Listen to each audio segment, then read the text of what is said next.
here high and dry. Oh, well, I don't wanna jinx it, baby, and twist myself at the spine. Don't wanna overthink it, baby. It's just twist your body and mine.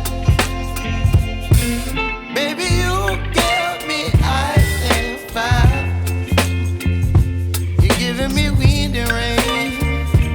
You're some kind of butterfly. Baby, you give me midnight. You whip up my appetite. Don't leave me here high and dry. Oh, but I don't wanna jinx it, baby. Let's not get ahead of my time. Oh, but I don't wanna miss you, baby. So I stand up and speak just my mind. Oh.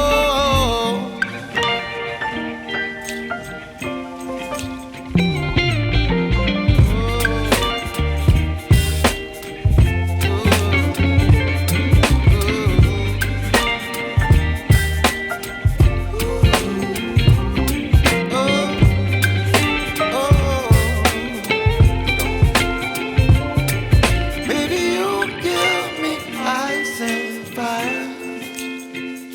You're chilling wind and rain. You're some kind of butterfly. Baby, you give me midnight. You whip up my appetite. Don't leave me here high and dry. Baby, you give me ice and fire. You're channeling wind and rain. Building construction is ongoing. The next thing will be just putting the ceilings and then skimming and painting of the area, and that is it for there.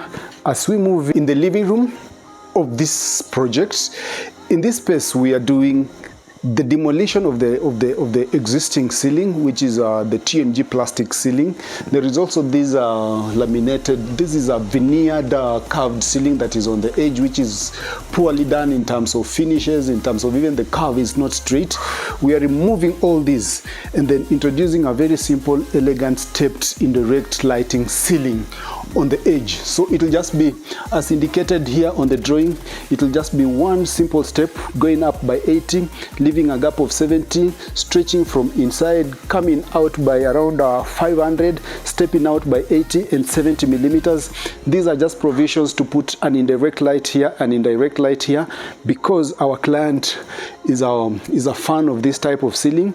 And then just to make it a bit more elegant, we'll introduce panels on the steps as they go up. Those are panel moldings, and then on the lower side where now the ceiling meets the wall, we'll introduce a 4-inch simple straight lined cornice molding that steps around. And if you can look at even the layout, the way we've drawn it on the wall, that is step number 1, step number 2, cornice number 1, that will be an indirect lighting step, this will be an indirect lighting step, and then we'll put a center as a medallion in the center with a chandelier, and now the indirect lights will be here and there. That is 600, and then that is the layout for the electrical. We have it also in PDF, but most of the times when I come to the site, I just want to confirm all the measurements as I discussed with my fundis, and that's why I like scribbling things on the wall.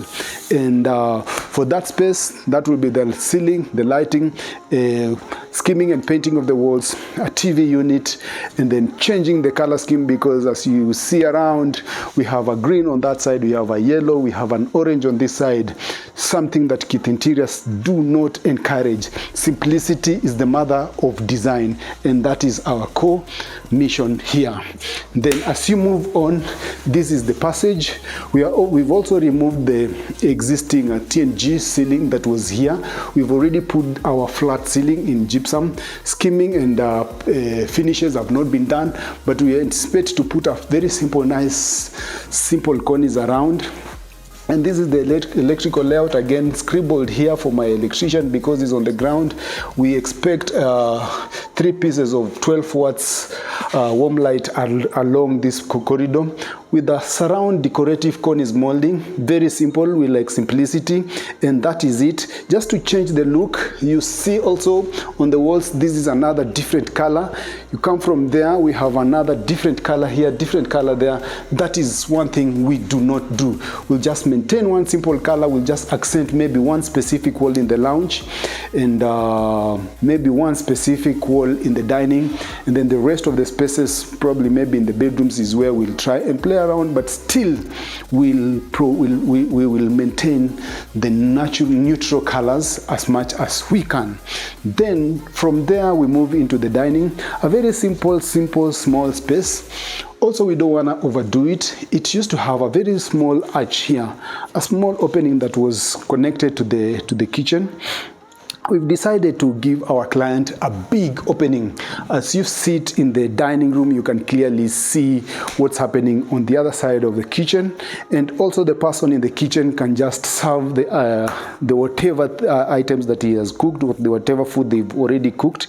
They just place them here and the people on this side can pick. And it's also a decorative element. So probably we've just demolished all the walls. We just need 10-50 millimeter from the floor.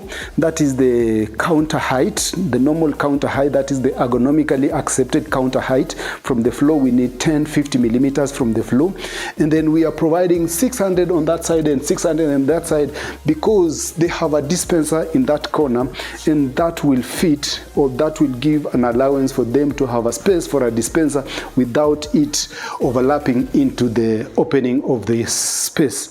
So for that case, it has forced us now to give for purposes of symmetry, we are trying to balance the left and the right hand side. So we are giving 600 on that side and 600 on that side. And we're also giving a room height now here from the 1050 all the way to where the lintel of this house reaches, is giving us an exactly 1 meter. So we are having a frame of almost 1350 by 1 meter around this place. And these will all be mahogany, trimmed nicely with a nice simple architrave around this area. And this happens both on the inner side and on the outer side. Then apart from that, we are also providing a very nice simple single stepped ceiling, very elegant straight lines, and then with an indirect light on the inner side, a chandelier in the middle, simple lights on the sides, which are warm colored lights. And the color scheme will also change. If you can check around, we have noticed that even the people who did the scheming for them, the work is not properly done. See, the finishing is so rugged. So we need to scheme this. This is work that is supposed to start now this following day. And then now we scheme it nicely so that we have all the finishes properly done to the standards that are required by the building codes. Then let's move on. So from the dining, I move into the kitchen. I just want to explain a few things here, because now as a designer and you've been given a project, there are things that you have to take into consideration keenly. First, secondly, you have to be as creative as possible. Thirdly, you have to be as functional as possible. So we came in here, and this kitchen had been done in such a way. From this side to this side is roughly around 2.8 meters, 2.8. Even I think it's less than 2.8. And then our client had done a worktop or a working surface on this side, which was roughly around 400 millimeters on this side, and another one 400 millimeters on that side. So leaving a passage or the traffic area at the middle. But in terms of kitchens, the standard size of a kitchen roughly is supposed to be 600 millimeters on one side. So if I was to now do a proper kitchen and give 600 on this side and 600 on that side, it means the passage in between would be too tiny and not so functional. And in most cases, we always think about the future or any eventualities. Things like accidents, things like if at all in the future, or God forbid, something happened to one of our clients and they needed a wheelchair to access the kitchen or to do anything in this house, then it means they need roughly not less than 1.2 meters apart as room space or traffic area. So with that in mind, we decided let's give them a functional kitchen which accommodates almost everything on one end. So the door was initially here. We have done the demolition as you see around. This was where the switch is. So we are going to construct a wall on this side of 800 so that we have the 600 embedded on this other side. Then from there we have our door opening to the left so that we leave all the working surfaces on this other end. And now the switch will comfortably move to this side because as I enter, now my door will swing to my left. I move into the kitchen. So the layout, this layout is as simple as this. I initially wanted to put the fridge here, but I thought because of the door and all that, then there will be so much conflict during entering and closing of the door. So I decided to start my kitchen from this side. So this is the opening to the pantry. Immediately after the opening, I leave a gap. I don't want to put everything, just close a door and then the other thing starts immediately. So I've left, I think, around 100 millimeters from this opening. And then now I have my tall unit, whereby now this encloses the fridge, which is an inbuilt fridge, and that is roughly 1.8 meters from the floor. And then I have a cabinet on top, and the total size now for this, because now this room is around 2460, my cabinet for this fridge will be 2260, so that I have a panel on the upper side that can run a cornice. Immediately after that, and that is why you can see chiseling going on, this is the provision for the socket for the fridge. So as you inbuilt everything, now the fridge will come in, it has its own socket behind and maybe the power guard on that side. Immediately after that, we have the second cabinet. That second cabinet is the one that now carries the microwave and the oven. Normally, immediately after the skirting, which is 100 millimeter from the floor, that runs around from the fridge, just immediately after the fridge, we start our skirtings. And then now we have this cabinet of 600 with a skirting. Immediately after the skirting, we have a small cabinet that would probably be a drawer. After that, we have our 600 for the oven. Immediately after the 600, and as you check, this is the point where the 600 starts, and the microwave, the oven will come up to there, and that's why we are doing the provision for the microwave. As you inbuilt and you take it in, it is within, the socket is within the box. And then immediately after that, we have now the box for the microwave, which starts immediately after the 600. It moves up by 350 as the standard size of that box.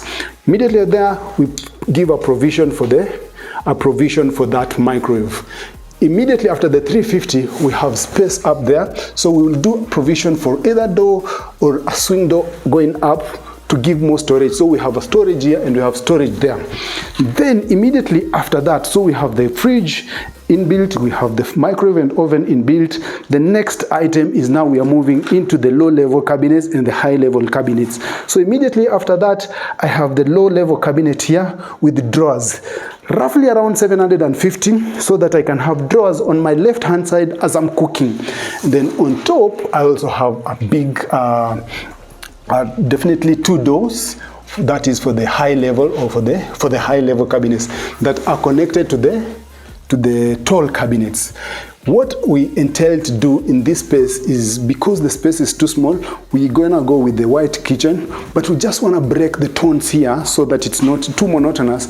So on that side it will be white, and then this side will be some dark colored high level cabinets. The lower levels will be the white panels. Immediately after the drawers, then I have my cooker unit.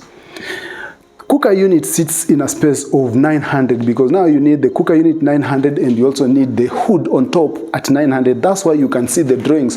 The PowerPoints are coming like that. So I'll have almost 4 DP switches here. Those are 4 DP switches. The DP switch for the microwave is going back to the DP switch for the oven goes down, the DP switch for the microwave coming next, the DP switch for the hood coming the third, and the DP switch for the cooker unit coming the fourth. All these we're doing that so that you move all the sockets and the switches away from the cooking area, so that they are almost on your right, on your left hand side.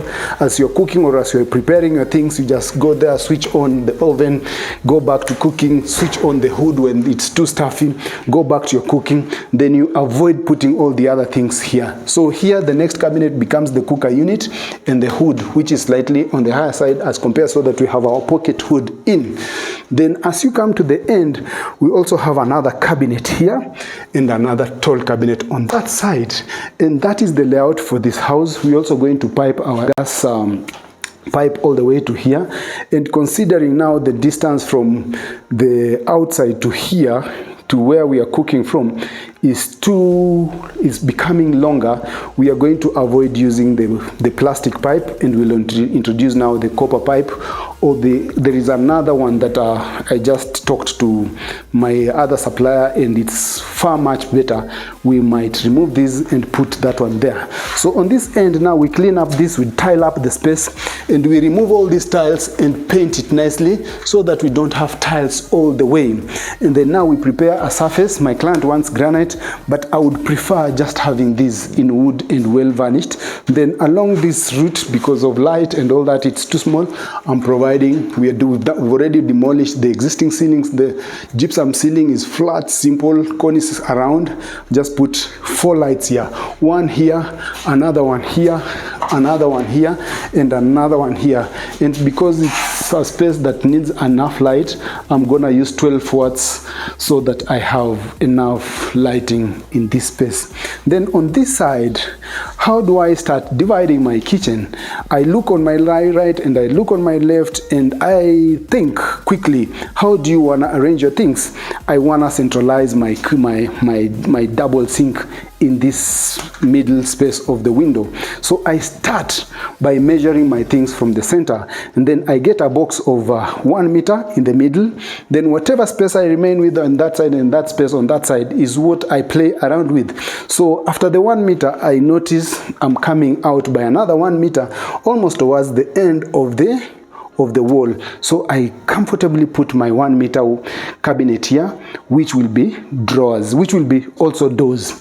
Then on my left side, I remain with 500 and I throw another door there. So what comes out here, it means on this end, I need a clean 500 doors, that when you're walking in from the other side, all the doors are 500 divided equally from the 1 meter and the 500. So it's a neat line of vertical lines of 500. So those are 5 doors, and my kitchen is done. And then I run my nice cornice, and then I'm not a fan of tiles all the way. Remove all the tiles, put our Revamp, then I just run my granite top. After the granite top, I just ran my backsplash with a granite stone, and then I still use it on this, then paint the rest of the other spaces. Then the only space that I would be required to tile is immediately after the fridge. That one I'll tile inside. Immediately after the microwave and oven, I just tile now 600 millimeters from here all the way to here, which will give me roughly 5 square meters of tiles. And if it was another designer, they will tile the entire space, waste your client's resources, and take your client into problems. I feel like I'm losing my mind. Is everybody in the world blind? Please, Lord, give me a sign, a sign. I feel like I'm losing my mind. Is everybody in the world blind? Please, Lord, give me a sign, a sign. I wanna be the greatest. Everybody on the fake shit. I look around and feel like everybody is the fakest. I make this every day and I'm impatient, hoping one day I blow up from the basement. Statement, the top is so vacant. I don't hear shit that I think is amazing. Waiting for my day when I'm playing sold out shows for 1,000 faces. Hey, give me that crown, get in my way and to be put down. It ain't your place, all this my town. If I want that shit, then I'll get it right now. I'm losing it, the noose it fits, I'm losing shit. I look around. the colors are still those vibrant colors, which is not the best thing. We want you to come to your bedroom, a subtle room, a calm space, little activities, little wow. So we want you to sit in a space that is calm and very humble. So we are going to skim all these walls, because in fact the walls are not properly skimmed. Skim all the walls nicely and paint it a beautiful simple color. Then on this end, actually these cabinets, everything has been demolished, removed. We are ready to put new cabinets. They were falling apart. The doors had fallen apart. Everything was just not there, even the organization. When we come to wardrobes, most people just do wardrobes because wardrobes are supposed to be done. Wardrobes are supposed to be also functional. They need to be aesthetically appealing, and it also needs just to be an artwork or a centerpiece. So in our case, we have removed all this, and for this particular space, from this end to the other end, it is 3 meters. So comfortably and quickly divide it into 3. I'm doing 3 boxes of 1 meter, 1 meter, 1 meter, meaning my space, my wardrobes will be having doors of 500, 500, 500, so 6 pieces coming like this. And I can decide and say, let one unit not have doors, and then I'll just arrange it and comfortably play around so that I have niches inside which are boxes, and then maybe drawers on the lower side, and maybe a rod on that, or maybe foldables, a place for foldables. So, and then now the 2 units on this side will be having the his and the hers, which will be having the rods on the upper side and rods on the lower side, rods on the upper side, rods on the lower side, and a small unit which is a drawer unit on the lower side and a small unit on the drawer side, and leave a gap or an opening on the lower side where we have now the skirting for purposes of putting their items. They also, Madame in this house also needs a space for studying, whereby she doesn't want most of the times when she's in to interrupt or to disturb the kids, or maybe when she's doing her studies, her private studies, she doesn't want to be disturbed by the kids. So we are also providing another study unit here. So I'm using roughly around 1.6 meters from this corner, and that comfortably gives me a storage unit of 800 and a small study desk of 600. So what I'll do, because now I've done the wardrobes on that side and now I need to do like a cabinet or a unit on this side, I will want this 800 millimeter unit to be in open, because that is where she'll store her books, but I don't want them to look different. So I'll take this cabinet all the way up, almost the same height with the existing wardrobes on my other end, and then trim it nicely with the cornice. Then as it drops down, it gives me a desk on this side, and then it becomes 1 item but 2 items in one, and that is it for this room. Then we skim, we paint, and then we lay out, we put back our curtains, and then we give them a proper space. Even on the ceiling, most of the times you come into the master bedroom or even into any bedroom, and you'll see our designers throwing so many lights around. In this case, that is not our thing. What we've decided to do in this space is, if you look at this layout, this is where the bed will be, this is where the wardrobes will be, and this is where we will have our study unit, and this will be the storage or the bookcase. So what I'm doing, behind the bed, I'm throwing 2 lights. And if you are keen, we have done a three gang set here. And then above where she has her desk, that is where I'm putting 1 light, which will be controlled with 1 switch. And then at this, just immediately behind the bed, I'm doing 2 lights, so that when they move in, they just switch on these 2. In most cases, this is enough. You don't need a lot of light on the front side of your bed. So we have this, and then we have 2 units. This is 2 bulbs on this side of 6 watts. In the event you're just doing your dressing too early in the morning and you don't want to disturb your partner, you just switch on those ones, and that will give you enough light. And you also avoid avoiding to put to light too much light into the face of the person who's sleeping on the other side. So we are separating even the gangs in such a way that now the two units will have a single gang.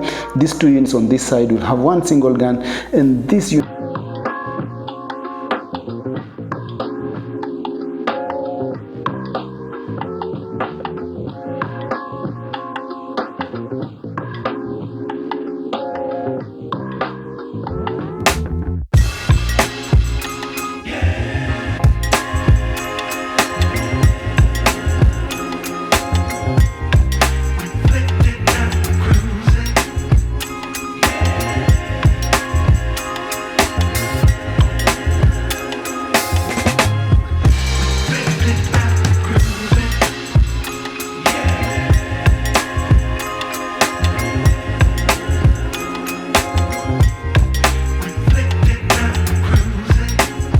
completely change the look of this space. Let's walk in. As you come in, this is where the shower is. Assume this is my shower unit. So I'm showering. I have a toilet there and I have a sink. There is no even pavement, there's no even tabling that is separating where the water splashes. That means when I shower in this space, water will spill to that side, water will spill to that side.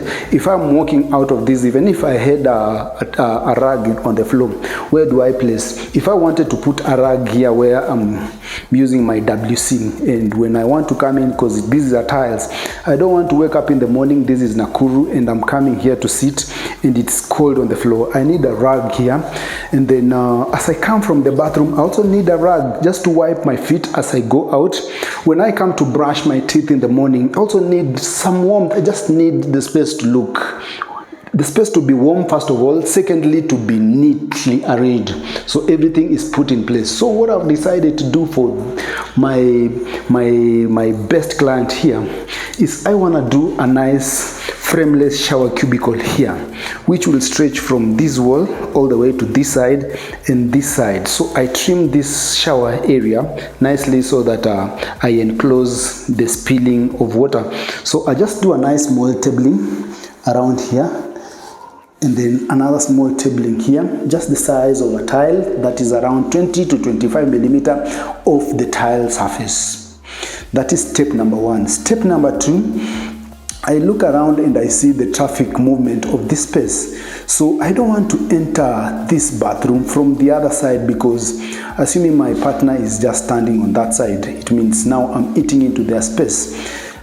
From this side to the toilet, I see there is 300, that is roughly a meter to the toilet. The toilet space, you just need roughly 350 when you're seated. That is enough. So I've decided to put my door here. So I'll have a fixed panel on that side, that is which will be around 380, and the length of the space is roughly around 1.1. So I'm using 380 as a fixed panel, and I put a door of 720. That is enough for a shower door, and it swings on this side, and this on this end I just put a fixed panel again towards, that is facing the vanity on that side. So once I do that, I bring it all the way to 2.1, then I enclose my water here. So when I stand in, I'm standing into a nicely frameless clean shower, and all the water is spilling here. Come in, I open the door like this, I step out, I get a rag. If I want to sit here, I have another rag, beautifully done. Then as you walk on this side, my client was like, Keith, what can you do for me? I don't like the pedestal. Told him, no worry, I got you. So we are removing this entire pedestal and custom making a beautiful vanity here. This vanity will be in whiteboard. That is what we've agreed, with the 2 drawers. Basically what we do is we provide a skirting of 100, and then we have 2 drawers of 200, 2 drawers of 300. That gives you 600, plus now the skirting, which is 100. That totals to 700. Then now we come with that nice beautiful granite top and lay it on top of around 20 to 25 millimeter. We put on top, and that roughly gives you a total of 800 to 820 millimeters on top, and that is enough space, that is enough room for you to have your Revamp. Then we put our granite on top, we put a mixer on it, then from there we can comfortably frame it nicely, so that if this space is a meter, we start our mirror from there, and we're just doing a nice frameless, beautifully cut and beveled edge mirror that stretches from this wall to this where this tile comes, and then it comes and encloses all this. So we have our mirror like that, and then now we'll have a strip of an LED light around it, and then we have to provide maybe a switch here so that we have our warm light around the mirror, and this beautifully sits here. And then because he also requested us to provide him with a shaving unit, we are trying to see how we can cut this nicely here and edge it. Then we put our patties. Then once we put our socket in, it comes and closes the parts that has been cut out. Then on my left hand side, I'm also providing him with a nice storage unit that will be it will not be too massive, very tiny, probably 100 to 120 millimeter deep. Those will just be a cabinet, nicely cut cabinet with nice beautiful glass shelvings. So with that in mind, then we have a proper complete bathroom, whereby we have now the vanity, a mirror, the nice lighting around it, a shaving unit, and then a switch. Then we have nice storage for their shavers, lotions, soaps, and all the items they want. Then the bathroom, the shower area has been enclosed. You have catered for the water, and now you can play around. You can even put a nice wall hanging there. You have your towels on that end. And then for the lighting, I'm just providing two beautiful, nice, simple lights. I'm not complicating my story, because these things also, as you walk around, you look at the difference, the budgets of clients. So we have to factor in how much do they want to spend. So we are not doing anything exaggerating or anything flamboyant, but we just want to give them a workable, beautiful, simple, elegant space. So a nice, beautiful surround cornice, nice paintwork, nice light, and then just give them those few items that will make a bathroom a complete unit. And that is it for the master. The rest is repeated in all the other bedrooms, because the bedrooms are more or less the same. The master is slightly bigger, but the other bedrooms are very small. So I'll just walk you there into one bedroom so that you see how it looks. So as you walk in this bedroom, we are doing very simple things. We are removing the exaggerated colors on the walls, doing a very beautiful gypsum ceiling, flat, a cornice. There was a wardrobe on this side, which was stretching from that side to here. It's roughly around 900, but we looked at it, it was not well planned or well thought out. So what I'm doing, I'm using a space of 1.8 from this wall to where this light, where the switch of the light is. So 1.8, and as you look around the window, curtain rod on the other side, if I took my cabinet all the way, it means this curtain rod will not fit in properly. So what I've done is I'm using the 1.8, I'm using 1 meter for the wardrobe, and I'm moving it away from the wall, and then I give this kid here a two-door cabinet, which will have a box on top. It have a chrome pipe on that side and a chrome pipe on this level, and give them kidogo drawers on the lower side. Then on this side, I give him drawers, more drawers, stretching all the way, and then I just provide him with a nice mirror that is framed here. So on this side, I have my curtain rod flowing all the way nicely, and the curtains flow here, and that is it. It's as simple as that.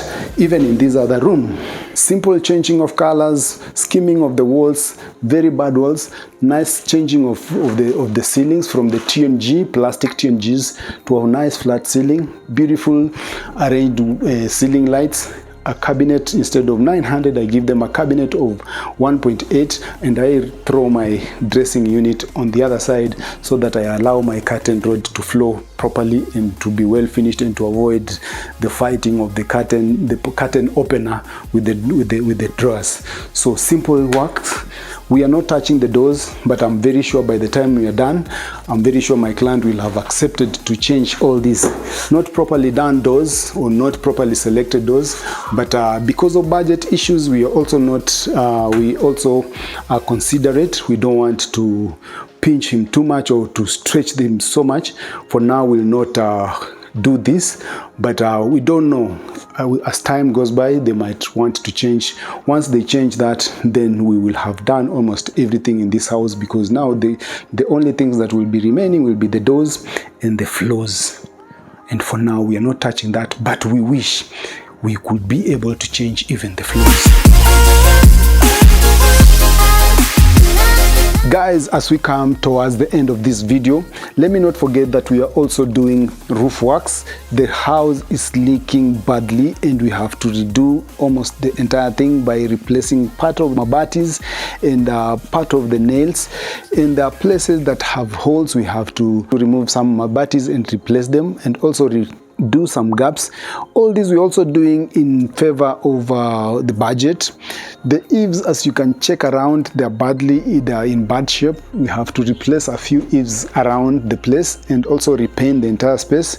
My client mentioned about the landscaping for now, but we are not going to enter into that. So no matter how limited your budget is, do not be scared. Just take your phone, give us a call. We will take you through the logistics.